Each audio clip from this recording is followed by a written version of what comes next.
Hi students, welcome to English Madhyam. कि आपको पता ही है कि हम लोग एडुकेटिव पैटर्न बेस्ड एक्सरसाइज कर रहे हैं। जो लोग नए हैं, इसकी एक प्लेलिस्ट बनी हुई है, आप उसको रेफर कर सकते हैं। ठीक है, तो चलिए आज का लेक्चर स्टार्ट करते हैं।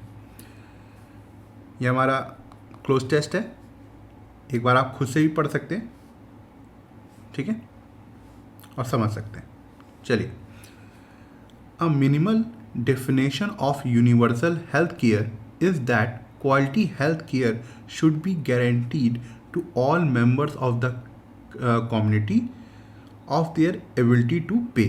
क्या कह रहे हैं कि एक जो मूलभूत डेफिनेशन है, जो कि एक बेसिक डेफिनेशन है किसकी, यूनिवर्सल हेल्थ केयर की, वो ये है कि हमें उस हेल्थ केयर सिस्टम में सबको ही इंक्लूड करना चाहिए, चाहे वो उनकी मतलब यहाँ पे एबिलिटी और टू पे का मतलब ये निकल रहा है कि वो चाहे पैसा दे पाएँ या कितना भी कम हो, हमारा सिस्टम कुछ ऐसा होना चाहिए कि हम गरीबों को, अमीरों को, सबको अपने हेल्थ केयर सिस्टम में इंक्लूड कर पाएँ।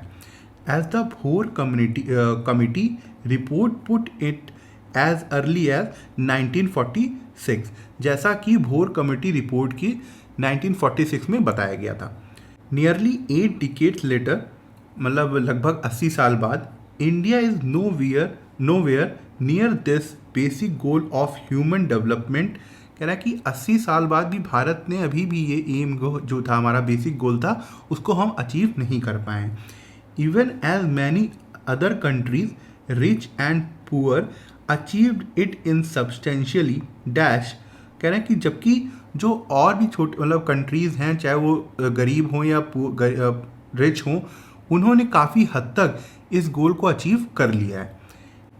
And dash is being created today that UHC can be achieved by expanding health insurance।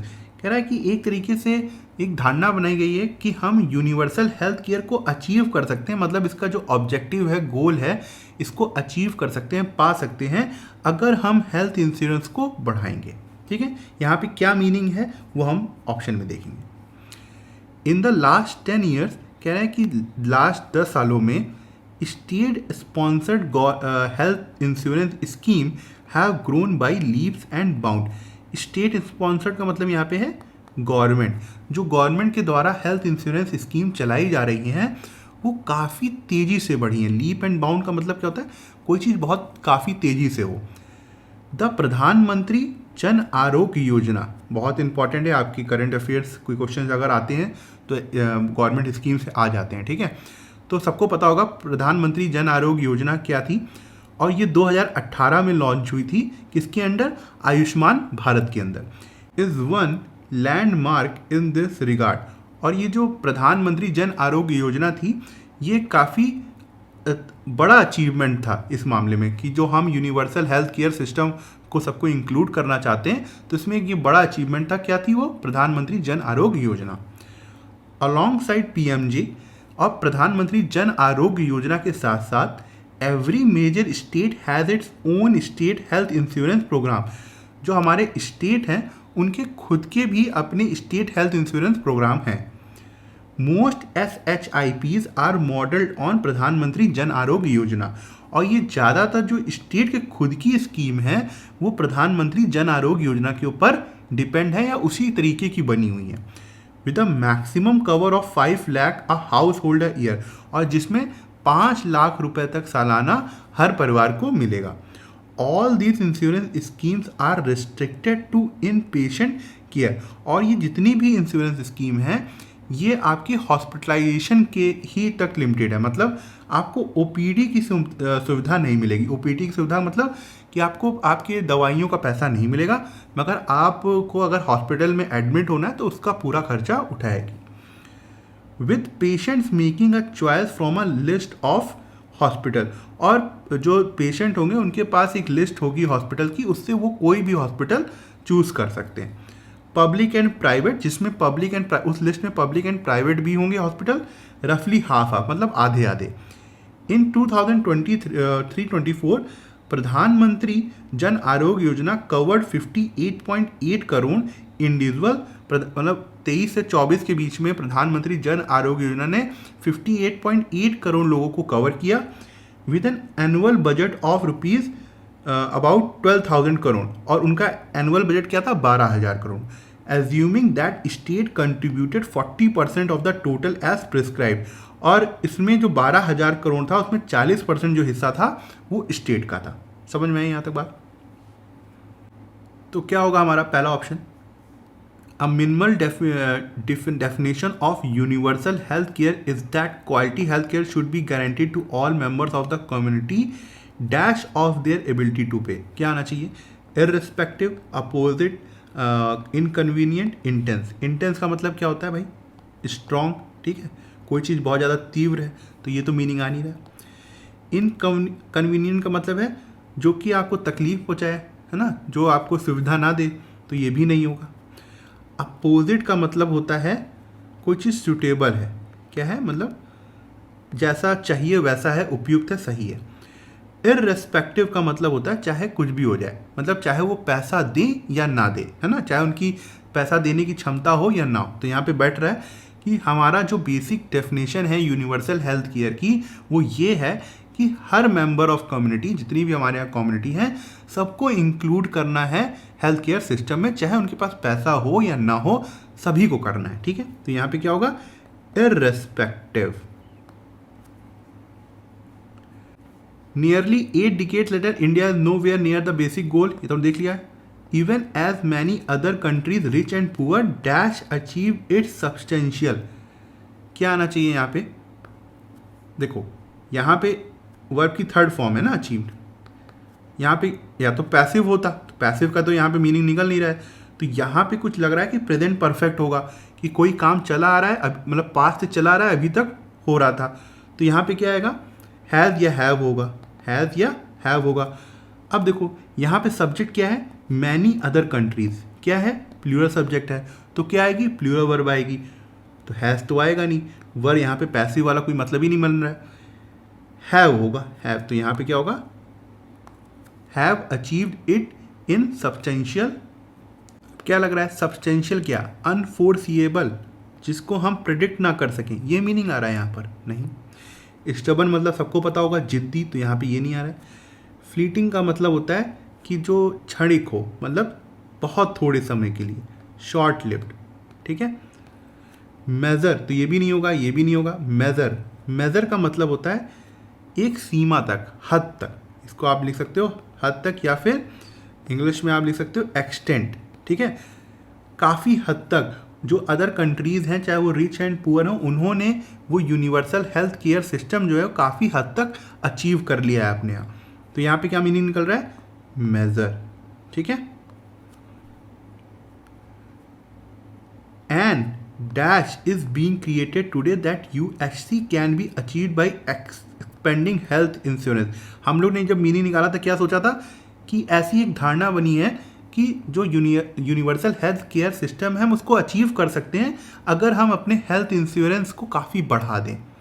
देखते हैं यहाँ पे कैसा वर्ड दिए हुए हैं और क्या जो हमने सोचा था वैसा ही है या उसके आसपास कुछ मिल जाए, ठीक है। सर्टिट्यूड, सर्टिट्यूड का मतलब क्या होता है, सर्टेनिटी, ठीक है, जो चीज़ निश्चित हो, तो ये तो मीनिंग आ नहीं रहा है। इल्यूजन का मतलब होता है भ्रम, an illusion is being created today, ये देखो पैसे हुआ इसे, पहली बात तो इल्यूजन क्रिएट किया गया है आज कि यूनिवर्सल हेल्थ सिस्टम जो है हम उसको अचीव कर सकते हैं हेल्थ इंश्योरेंस को एक्सपैंड करके।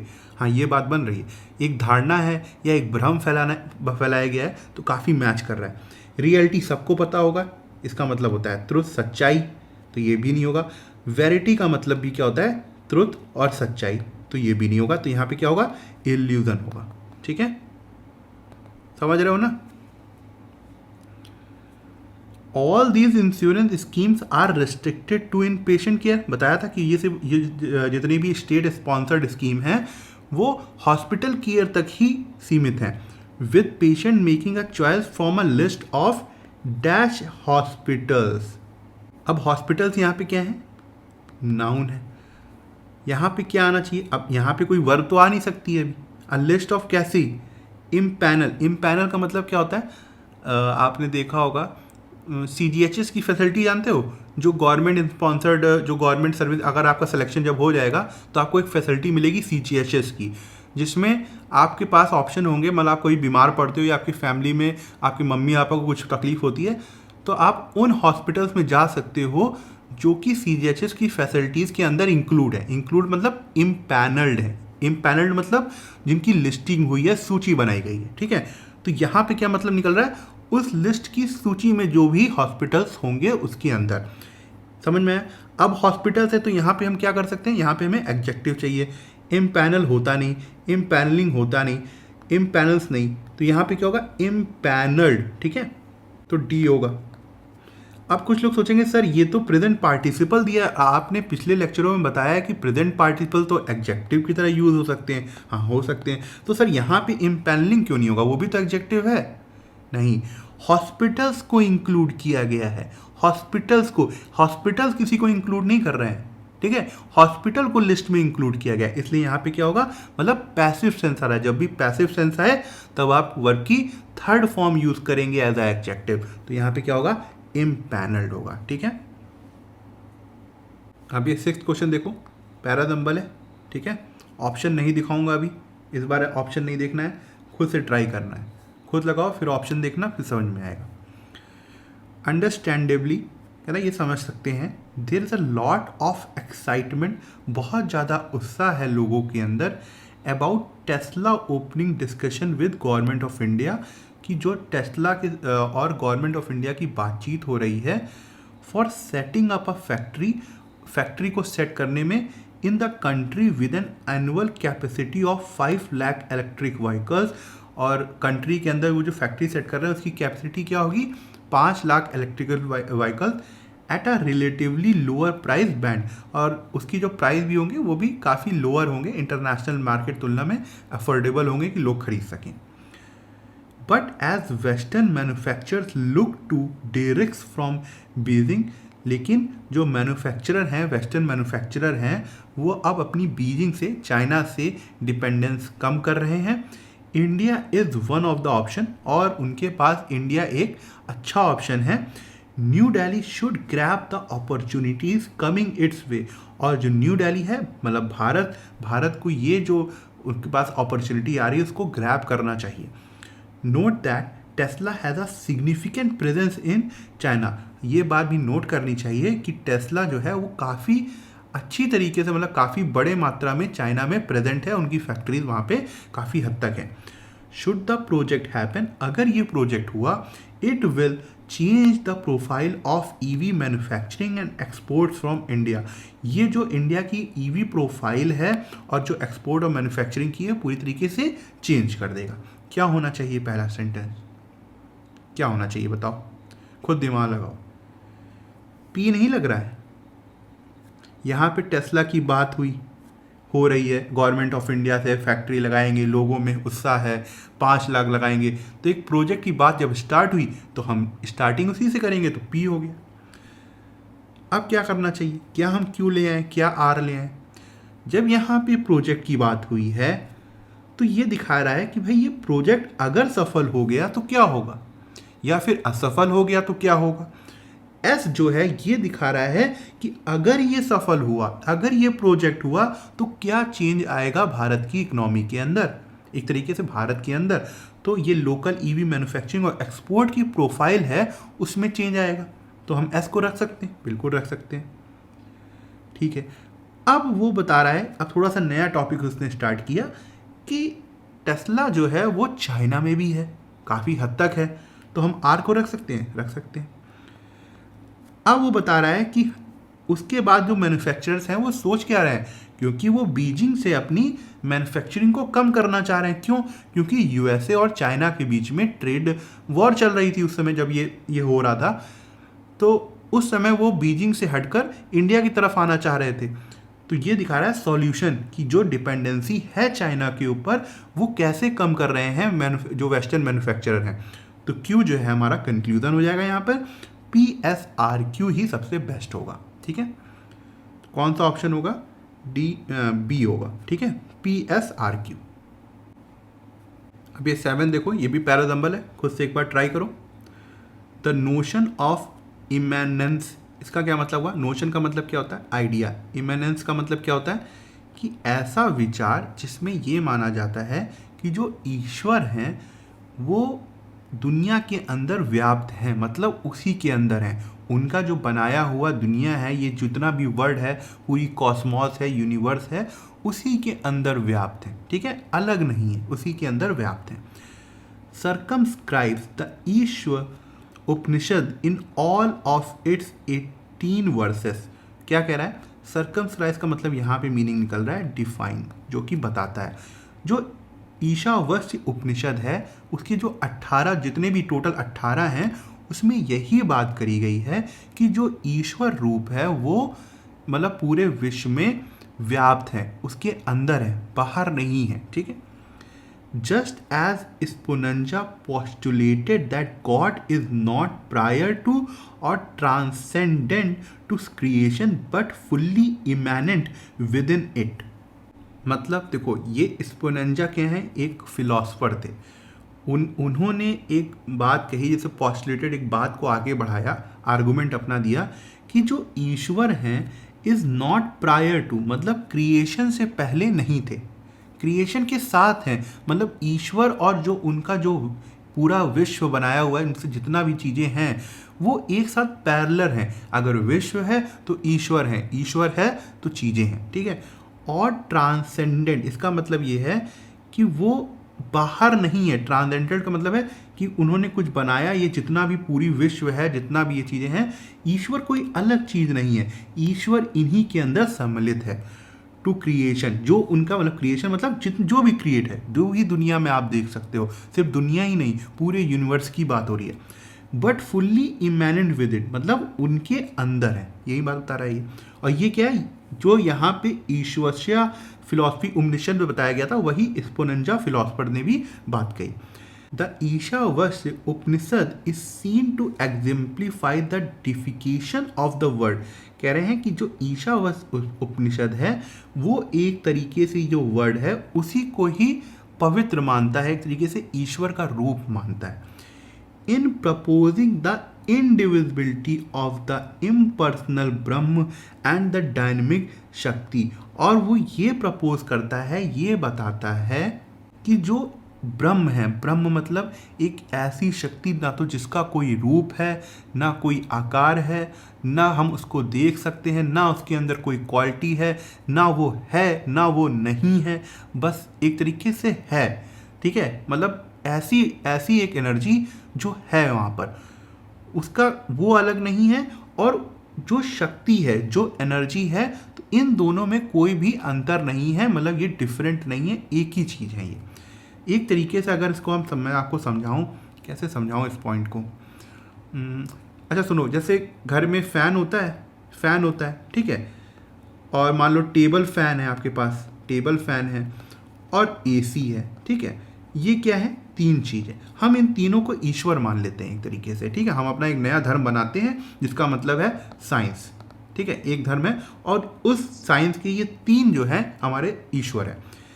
मगर ये ईश्वर जो फ़ैन है, जो ठंडी हवा देगा, टेबल फ़ैन ही मान लो ठंडी हवा देगा, और एसी जो है वो ह्यूमिडिटी कम करेगा। ये तीनों ईश्वर का काम ये है। अगर हम इनकी पूजा करेंगे तो हमको ये फ़ायदे मिलेंगे।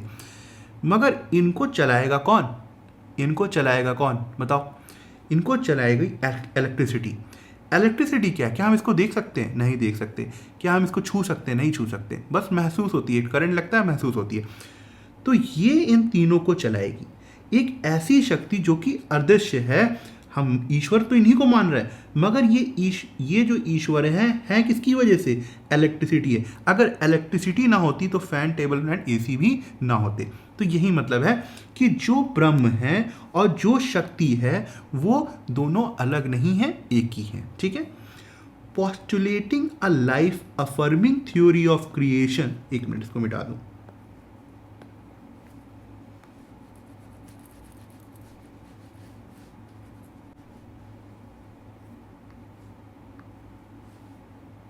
पोस्टुलेटिंग a life affirming theory of creation, मतलब कि एक ऐसी थ्योरी को प्रपोज किया या दुनिया के सामने रखा कि जो लाइफ है, जो ये रियल हम जो जितना भी चीज़ें देख रहे हैं, मटेरियल थिंग है जितनी, ये एक तो रियल है, इनकी इंपॉर्टेंस है और इसको एंजॉय करना चाहिए, सेलिब्रेट करना चाहिए, ठीक है। In contrast to the Advaitic notion of the world, और ये एक तरीके से कंट्रास्ट है इसको, किसका, एडवेटिक नोशन, जो ये आइडिया था, एडवेटिक नोशन का आइडिया था, वो एकदम उलट था। उनका मानना ये था of the world as a framework of illusion, कि जो ये पूरा विश्व है ये और कुछ नहीं, एक माया जाल है, ठीक है। माया जाल मतलब सत्य नहीं है, हम एक नींद में हैं, इसको बस हम नींद में देख रहे हैं, एक सपने की तरह है कि जब हमारी आंखें खुलेंगी तो ये टूट जाएगा, ठीक है। क्या होना चाहिए पहला सेंटेंस हमारा, सोचो, है बहुत बढ़िया, बहुत बढ़िया, क्या कहते हैं, ये पैराजम्बल है, दिमाग लगाओ। अब देखो, ईश्वर उपनिषद की जो बात हुई है, ईशावास्य उपनिषद की जो बात हुई है, उसमें ये बताया गया है कि जो ईश्वर है वो क्रिएशन के अंदर है ना, जो इमेनेंस का मतलब कि जो ईश्वर है वो अंदर है, कोई बाहर की चीज़ नहीं है। तो यहाँ पे ईशावास्य उपनिषद जो है वो क्या बताता है इसके बारे में बात हुई है। तो हम पी को पहला सेंटेंस ले सकते हैं, ठीक है। थोड़ा सा टफ है, थोड़ा सा दिमाग लगाना होगा, ठीक है। कभी कभार बहुत ज़्यादा टफ होता है तो उसको भी करना चाहिए, जो थोड़ा एवरेज वाले हैं फिर बहुत जल्दी से होंगे। अब देखो एस को देखो, एस क्या है कि ये थ्योरी क्या बताता है कि लाइफ को एंजॉय करना चाहिए और जो चीज़ें दुनिया में है वो रियल है, वो कोई माया जाल नहीं है, उसको वो उसका अपनी वैल्यू है। मगर उसके साथ साथ एक कंट्रास्ट भी रखा गया है कि ये उलट है किस थ्योरी के, कि जो कि वर्ड को एज अ माया जाल बताती है। तो पी एस एक लॉजिकल सीक्वेंस लग रहा है, ठीक है। उसके बाद अब क्यू को देखो, क्यू का यहाँ पे सपोर्ट कर रहा है ईशावास्य जो उपनिषद है, स्पिनोजा जो फिलोसफर थे उनकी थ्योरी को, कि जो गॉड हैं वो कोई क्रिएशन से पहले नहीं आ गए, मतलब ऐसा नहीं है कि गॉड पहले ही आ गए हों, ना ही वो क्रिएशन से बाहर है, ना ही वो दुनिया से बाहर है, वो हमारे अंदर है, हमारे विश्व के अंदर ही है, मतलब उसी में सम्मिलित है। तो ये लग रहा है पी एस क्यू। उसके बाद आर जो है वो थोड़ा सा और डिटेल बताया गया ईश्वर उपनिषद के बारे में, और एक तरीके से कंक्लूड किया गया कि जो ईश्वर उपनिषद है वो ये बताता है कि जो पर्सनल ब्रह्मा है और डायनेमिक शक्ति है वो अलग अलग नहीं है, वो एक ही है, ठीक है। तो क्या होगा, P S R Q R, P S Q R. तो आंसर क्या होगा, ए होगा, ठीक है। अब ये 8th वाला क्वेश्चन देखो, ये पैरादम्बल एक बार खुद से ट्राई करो, ठीक है। दिस सेंचुरी, मतलब इस सेंचुरी में, has seen the addition of another species, एक और स्पीसीज को जोड़ा गया है, वो क्या है, ब्लैक स्वान। टू रिप्रेजेंट, एक ब्लैक स्वान नामक एक और स्पीसीज को जोड़ा गया है, क्या रिप्रेजेंट करने के लिए, rear catastrophic events that engulf all financial market, एक ऐसी रेयर, मतलब जो कभी कभार होती है, ऐसे इवेंट जो कि बहुत ही ज़्यादा तबाही लेके आते हैं और पूरी फाइनेंशियल मार्केट्स को उखाड़ फेंकते हैं, पूरा डैमेज कर देते हैं, मतलब इंगल्फ मतलब अपने अंदर खा जाते हैं, खाने का मतलब यहाँ पे क्या है कि पूरा खराब बर्बाद कर देते हैं। एक चीज़ समझना, यहाँ पे black swan as a metaphor है, मेटाफोर मतलब कि यूज़ किया गया कुछ और चीज़ बताने के लिए। क्या चीज़ बताने के लिए, जो फाइनेंशियल मार्केट्स है, जो कभी कभी ऐसे इवेंट्स आते हैं, जैसे मान लो अभी इंडिया और यूएसए के बीच में चल रहा है 50% वाला टैरिफ, हालांकि हमारी मार्केट मजबूत है इसलिए कुछ नहीं हुआ। मान लो कि अगर यही हमारी मार्केट कमज़ोर होती तो 50% टैरिफ ज़्यादा लगता, बहुत ज़्यादा गिरावट आ सकती थी मार्केट में। मगर अगर इस तरीके का होता तो इसको ये क्या बोलते हैं, ब्लैक स्वान, जिसमें बहुत से लोगों का पैसा डूब जाता है। ऐसे इवेंट की बात हो रही है, ठीक है। अमेरिकन जर्नलिस्ट स्कॉट पैटरसन, एक अमेरिकन जर्नलिस्ट हैं, उनका नाम है Scott Patterson, teases out that the obscure world of traders and hedge funds who profit from doomsday scenarios such as 2008 global financial crisis। कह रहे हैं कि जो अमेरिकन जर्नलिस्ट स्कॉट पैटरसन हैं, उन्होंने टीजेस आउट का मतलब किसी चीज़ को धीरे धीरे उजागर करना, मतलब एक पॉइंट बताना फिर 2 पॉइंट बताना, है ना। Teases out the obscure, obscure मतलब जो छुपे हुए हैं, हिडन है, जो दुनिया के सामने नहीं है। ऑब्सक्योर्ड वर्ड ऑफ ट्रेडर्स मतलब जो ट्रेडिंग करते हैं, ट्रेडिंग मतलब समझ रहे हो ना, शेयर मार्केट वाली। And hedge funds, hedge funds मतलब होता है कि एक ऐसे फंड्स होते हैं जहाँ पे काफ़ी लोग मिल के पैसा लगाते हैं, ठीक है, और वहाँ पे अलग अलग तरीके की स्ट्रेटजीज बनाई जाती है कि कैसे पैसा कमाया जाए। Who profit from doomsday scenario, जो कि ऐसे सिनेरियो जो कि मतलब लोगों की तबाही मची हुई है, लोगों का पैसा डूब रहा है मगर वो प्रॉफिट उठा रहे हैं। सच है जैसे कि 2008 का जो ग्लोबल फाइनेंशियल क्राइसिस था उसमें काफ़ी लोगों का पैसा डूबा मगर कुछ परसेंटेज ऑफ लोगों को पैसा उन्होंने काफ़ी कमाया।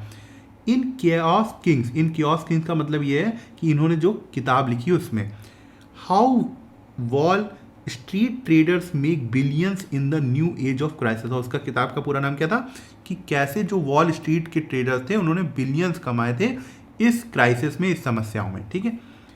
Not every one loses in black swans land, मतलब जब ये ब्लैक स्वान जो कि काफ़ी ज़्यादा खतरनाक तबाही मचा सकता है, जब ये आता है तो हर कोई पैसा नहीं गंवाता है। Stock market trends have long been associated with animal metaphors bulls and bears. और कह रहा है कि जो स्टॉक मार्केट ट्रेंड्स हैं, मतलब जो उतार चढ़ाव होते हैं ना स्टॉक मार्केट में, ये काफ़ी समय से इसको एक एनिमल से एसोसिएट मतलब जोड़ा जाता है। वो क्या है? Bulls and beer. बुल्स मतलब जब मार्केट उठती है, बियर्स मतलब जब मार्केट गिरती है। मतलब एक तरीके से मेटाफॉर है जो कि बुल और बियर के द्वारा बताया जा रहा है, ठीक है। क्या होना चाहिए पहला सेंटेंस हमारा? अगर आप ध्यान दो कि स्टॉक मार्केट की बात सबसे पहले कहाँ पे स्टार्ट की गई और कैसे मेटाफॉर को यूज़ किया गया, तो ऐसा आपको लगेगा कि हाँ, इससे हम अपने सेंटेंस की स्टार्टिंग कर सकते हैं, ठीक है। उसके बाद अब अगर हम सीधे पी पे जाएं तो देखो इस सेंचुरी एक और एनिमल को जोड़ा गया है, एक और स्पीसीज को जोड़ा गया है। वो क्या है? ब्लैक स्वान है ना। वो क्या था वो बताया ही है कि रेयर कैटास्ट्रॉफिक इवेंट्स को बताने के लिए यूज़ करते हैं, ठीक है। उसके बाद जब ऐसे इवेंट्स होते हैं, ऐसे इंसिडेंट होते हैं तो क्या होता है? आर देखो बता रहा है हर कोई पैसा लूज़ नहीं करता, ठीक है। तो ये क्यों, ऐसा क्यों? मतलब ये कुछ अजीब सी बात आ गई ना कि क्यों लोग पैसा नहीं कुछ लोग लूज़ करते हैं जबकि जहाँ पे काफ़ी लोग पैसा लूज़ कर रहे होते हैं। तो यहाँ पे देखो क्यू ने एक अमेरिकन जर्नलिस्ट स्कॉट पैटरसन का व्यू डाला कंक्लूड करने के लिए कि उन्होंने अपनी किताब में धीरे धीरे इसको उजागर किया है, टीजेज आउट किया है, ठीक है। तो क्या होगा? SPRQ जो है वो हमारा सही फ्लो है, ठीक है। SPRQ डी आंसर होगा। चलो ये ईडियम बता दो। अब पेपर टाइगर का मतलब क्या होता है? खुद सोचो, बताओ। A person or thing that appear threatening but is ineffectual. कह रहे हैं कि एक ऐसा व्यक्ति या कोई चीज़ जो देखने में तो बड़ी डरावनी लगे मगर वो कुछ प्रभाव नहीं डाल पाती। हाँ, तो यही है। अब भाई पेपर टाइगर देखो, आप लोगों को ज़्यादातर लोगों को पता चल गया होगा कि भाई आसान है, ठीक है, तो सबने बता दिया होगा आंसर। मगर कभी भी ईडियम आया करें तो डायरेक्टली वही चीज़ तो लिखी नहीं होगी। आप पेपर टाइगर, ऐसा तो हो ना पेपर में टाइगर बना हुआ, ऐसा तो होगा नहीं, कभी नहीं हो सकता। अपनी लाइफ से कनेक्ट करके देखा करो कि क्यों होगा। अब पेपर टाइगर हम किसको बोल सकते हैं? ऐसे व्यक्ति को बोल सकते हैं जो बहुत ज़्यादा मुंह से तो बोलता हो मगर कर नहीं पाता है कुछ, ऐसा भी यूज़ कर सकते हैं ना। और उसके बाद जब आप सेंटेंस पढ़ोगे तो वहाँ पे मीनिंग मैच कर जाएगी। तो अगर ऐसा हो सकता है ना कि ऐसे ईडियम आ जाए, कितना भी पढ़ाओ कि एक दो ऐसे आ जाएंगे जो उसका मीनिंग नहीं पता है, कनेक्ट करने की कोशिश किया करो, ठीक है। तो ये यहाँ पे आंसर होगा। अब ये एक्टिव एंड पैसिव वाइज है, ये क्वेश्चन मैंने डाला है, आसान है मगर कई बार क्या होता है हम टफ पढ़ते पढ़ते आसान चीज़ों को अवॉइड कर देते हैं और वो डेली में नहीं रहती तो कभी हो सकता है गलत हो जाए, ठीक है। ये किस में है? एक्टिव वॉइस में। सबको समझ में आ गया होगा। नहीं आया तो भाई पढ़ाई करो। They have built a new bridge across the river. उन्होंने एक ब्रिज बनाया है रिवर के अक्रॉस, मतलब एक पॉइंट से दूसरे पॉइंट तक। क्या होगा इसका? दे यहाँ पे क्या है? हमें पैसिव वॉइस में चेंज करना है, ठीक है। दे यहाँ पे क्या है? सब्जेक्ट है। हैव बिल्ट क्या है? Helping verb, main verb. अ न्यू ब्रिज क्या है? पूरा एक ऑब्जेक्ट है, ठीक। अब हमें पता है कि ऑब्जेक्ट जो है वो एज अ सब्जेक्ट बन के आगे आ जाएगा। और अगर हैव बिल्ट है, प्रेजेंट परफेक्ट है, तो वो क्या होगा? मतलब ऑब्जेक्ट के अनुसार अगर वो क्या कहते हैं सिंगुलर है तो सिंगुलर वर्ब लगेगी, प्लूरल है तो प्लूरल वर्ब लगेगी। तो has, have plus been plus verb की थर्ड फॉर्म हो जाएगी, ठीक है। चलो देख लेते हैं फिर। A new bridge has built, नहीं। द रिवर, नहीं, रिवर नहीं हो सकता, बिल्ट होगा हमारा सब्जेक्ट, सॉरी न्यू ब्रिज होगा। A new bridge has been built, हाँ ठीक है, across the river by the sea सही होगा, ठीक है। ये हो नहीं सकता, तो हमारा क्या होगा, सी सही है। तो ठीक है, आज का लेक्चर यहीं ख़त्म करते हैं। आई होप आपको कुछ सीखने को मिला होगा, और आप कमेंट सेक्शन में ज़रूर बताइएगा कि आपको आज का लेक्चर कैसा लगा और आपको क्या सीखने को मिला। अगर आप मुझसे इंग्लिश ग्रामर पढ़ना चाहते हैं तो आप हमारा ऐप इंग्लिश माध्यम प्ले स्टोर से डाउनलोड कर सकते हैं। ऐप ओपन करते ही आपके सामने होम स्क्रीन आएगी, वहाँ पे आपको 5 ऑप्शन मिलेंगे, मेन, लाइब्रेरी, फीड, लेक्चर, पास। लेक्चर में क्लिक करते ही आपके सामने 2 वर्जन आएंगे, फ्री और पेड। पेड में क्लिक करते ही आपके सामने इंग्लिश ग्रामर का एक सेक्शन आएगा, जहाँ पे मैंने इंग्लिश एसएससी के लिए बहुत ही डिटेल में बताया हुआ है और बहुत ही सिंपल लैंग्वेज में बताया है, जो कि आपकी कॉन्सेप्ट्स को और अच्छा करेगा और आपको अच्छे मार्क्स लाने में हेल्प करेगा। तब तक के लिए प्रैक्टिस करते रहिए। Thank you so much for watching this video.